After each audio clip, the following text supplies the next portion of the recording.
the next logical step in that evolution. And I do have the same thing, I'm sure, is that I think we're lucky in that anybody that's dog trained and made their living at it, we've certainly done professional pet dog training, companion dog training, and helped people. I took in inboard dogs and all the things that a traditional dog trainer's journey includes. But coaching trainers and then opening a training school allows us to get in front of people that are already really passionate about it.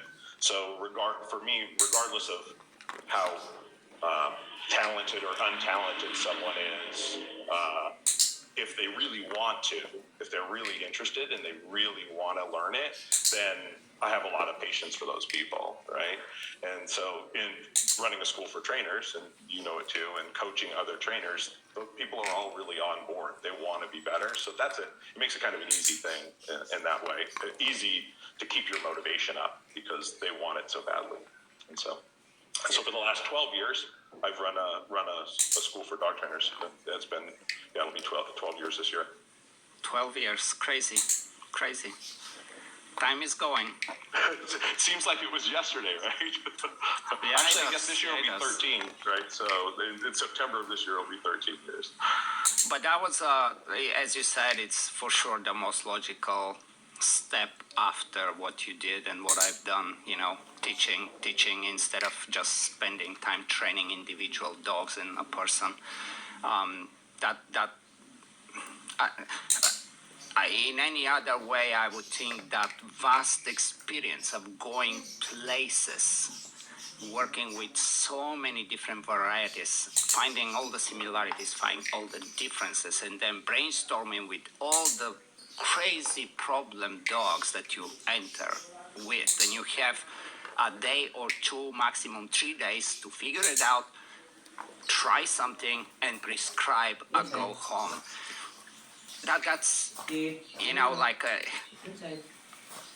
you can read, you can train one dog, but nothing really comes close to giving you that experience. And it's where I'm going with this. It would be shame not to share it. Because what do you do with it? You master it. You master how to teach. You master how to understand behavior, emotions in dogs and people, and their objectives where they go. It will be shame not to give it back.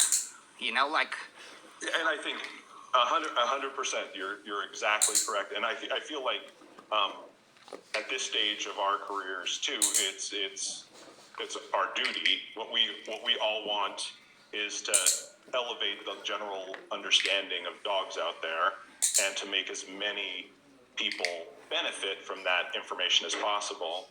And so I look at it like, if you affect somebody that's going to become a professional trainer, if you affect their way of looking at this and you improve their knowledge, then they can touch way more people than you could ever touch individually, right? And it's sort of that trickle-down idea. And a rising tide lifts all boats. So the more the information gets out there to a wider variety of people, the better it is for dogs everywhere, right?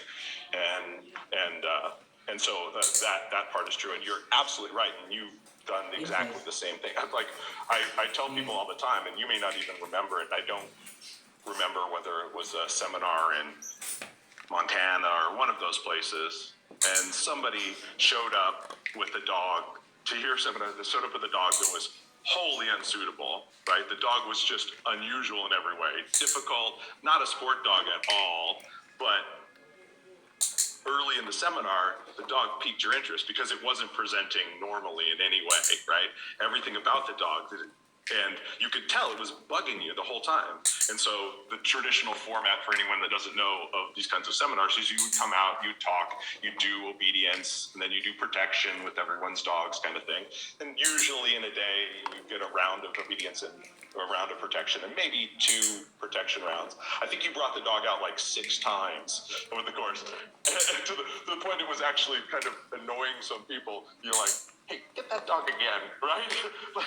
I think it was preying on you. And that kind of thing that is fantastic. It's a laboratory for you to sort of work through that stuff. In addition to a master class in learning how to teach because you got every kind of personality type out there.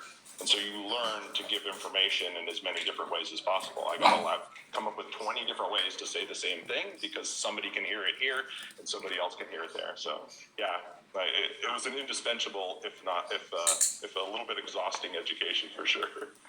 Man, I don't remember that one, but for sure I can totally see it.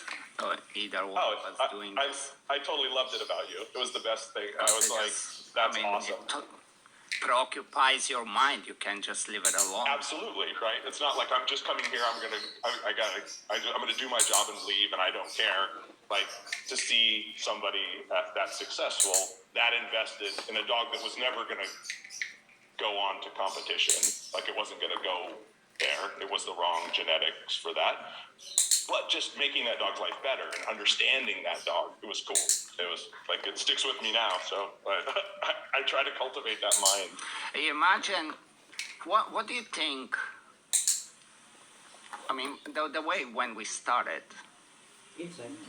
we basically started right at a time where AOL had You've Got Mail.